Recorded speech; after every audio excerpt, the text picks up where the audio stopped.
Bismillahirrahmanirrahim. Assalamualaikum warahmatullahi wabarakatuh. Assalamualaikum. Buya pernah mendengar satu cerita ada seorang yang wafat dalam keadaan yang secara zahir tuh ngumpulin kebaikan tuh banyak banget Buya. Wafat dalam keadaan ketika dia sedang ihram di malam Jumat dan setelah dia melakukan umrah gitu Buya. Dan ketika bertanya kepada keluarga, ditanya keluarganya, apa sih rahasianya? Mungkin beliau punya amalan-amalan khusus. Dari keluarga menceritakan bahwa yang wafat itu adalah orang yang sangat baik, suka nolong orang, dan kalau ada yang berhutang ya yang bisa bayar diterima, yang enggak juga enggak dikejar-kejar, dilihat keadaannya. Intinya kalau muamalah hablum minan nasnya ajib Bu ya.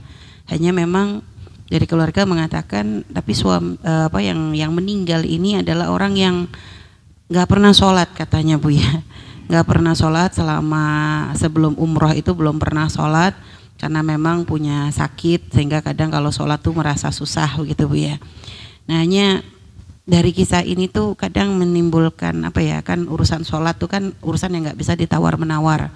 Satu sisi apakah ada hal-hal yang seperti itu dianggap wafat seperti itu dianggap istidraj, ataukah kita tetap harus tetap harus prasangka baik gitu, dan mungkin untuk masalah memahami bagaimana orang yang tidak sholat tapi ternyata bisa mendapatkan wafat yang seindah itu tuh gimana gitu supaya tidak menjadi fitnah sehingga orang yang menganggap yang penting hablum minan nas baik, nanti ya urusan Allah mudah begitu, artinya begitu bisa gitu artinya mendapatkan ya lolos lah gitu loh Bu ya.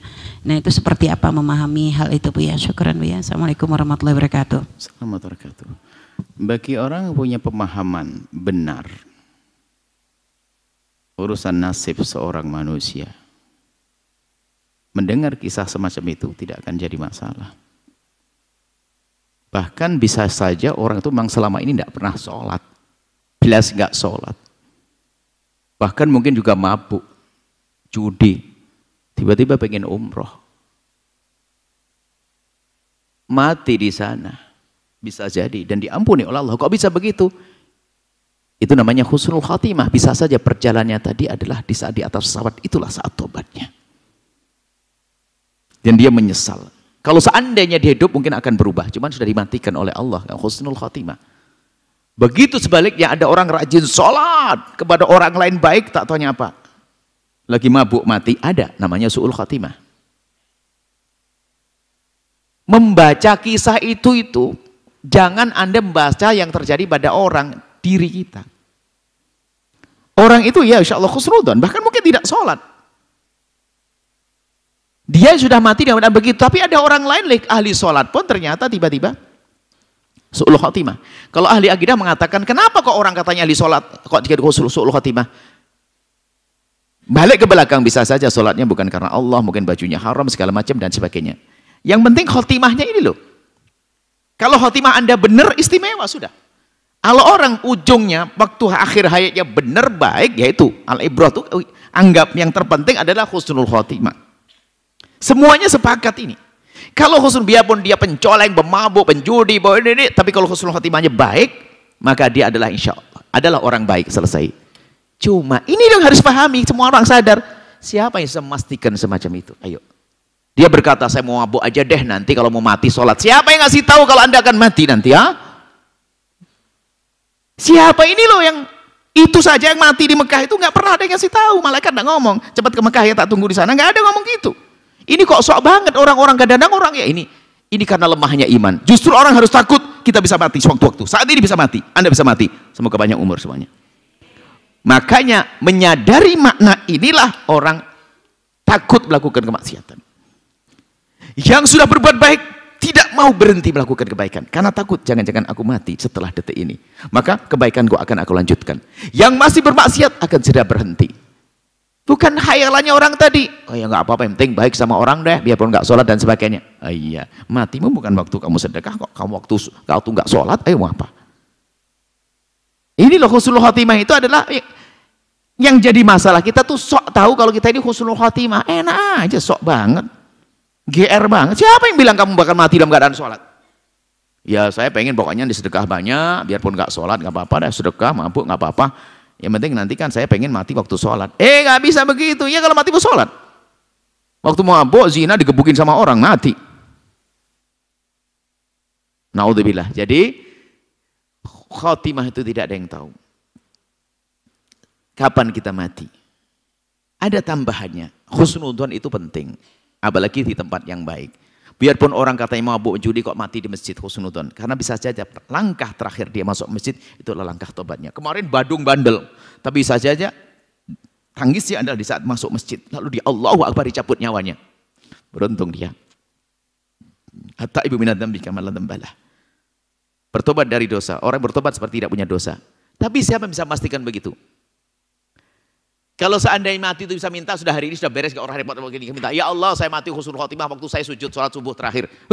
Tahajud beres.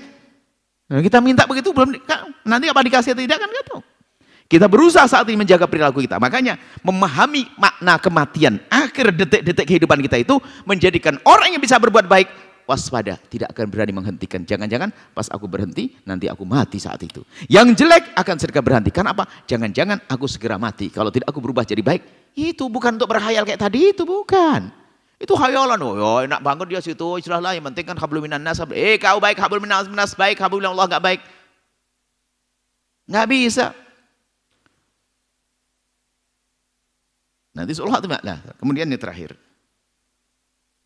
Urusan mati baik tidak baik itu urusan Allah. Kita tidak tahu. Kita hanya melihat dohirnya saja. Dohirnya seperti itu harus husnudzon. Bahkan kalau kita melihat dohirnya kurang baik pun, kita tidak boleh serta-merta mengatakan itu su'ul khotimah. Itu bukan urusanmu. Su'ul khotimah itu ilmu untuk diri, bukan untuk ilmu untuk nilai orang lain. Tolong catat ini. Ilmu su'ul khotimah, husnul khotimah itu su'ul khotimah, ilmu untuk menilai diri bukan nilai orang lain. Kita tidak boleh nilai orang su'ul khotimah. Ada orang mukanya hitam dan sebagainya, dan sebagainya. Di tempat yang jelek, di tempat judi, mati, mukanya hitam. Sudah terlanjur su'udon. Bisa jadi dia adalah seorang saudara yang sangat mencintai adiknya yang lagi di tempat judi. Dia lagi membisikkan. Kemudian dicabut nyawanya. Kan tujuannya baik, terlanjur kita su'udon. Anda jangan su'udon kepada orang yang telah meninggal. Selagi dia ahli iman. Tapi tempatnya jelek, sudahlah urusan dengan Allah. Semoga Allah mengampuni. Tapi saya jangan ke mati, saya jangan ke tempat itu. Jangan aku mati di situ. Jadi ilmu su'ul khotimah itu ilmu untuk nilai diri, bukan untuk nilai orang lain. Bahkan ada orang bunuh diri, ternyata tidak bunuh diri, ditolimi, dibunuh sama temannya, lalu digantung, tinggal pergi. Ada? Ayo. Macam-macam. Sudahlah. Kalau ada orang meninggal dunia dari ahli la ilaha illallah, kita doakan semoga Allah mengampuni. Terserahlah masa lalu enggak apa, dia pezina, pemabuk, semoga pezina diampuni. Di saat terakhir dia sakaratul maut diampuni. Itu aja sudah. Yang penting jangan aku mati dalam keadaan begitu. Jangan-jangan memang jelek beneran. Sekarang enggak, dengan dirinya, wah gampang husnudzon. Enggak apa-apa kita, yang penting kan hablum minan nas. Sholat enggak usah biar saya mati kayak dia, enggak apa-apa. Dirinya. Husnudzon kepada Allah iya, tapi husnudzon kita kepada Allah tentunya harus ada upaya. Kullun muyassarun lima khuliqalah. Langkah hidup kita ini menuju tujuan kita. Kalau memang ahli surga, hidupnya itu digampangkan di surga. Ibadah gampang dan sebagainya. Jadi seperti itu. Jadi jangan ngentengin siapapun. Yang telah meninggal dunia banyak. Ada orang pemabuk, pejudi, mabuk dan sebagainya.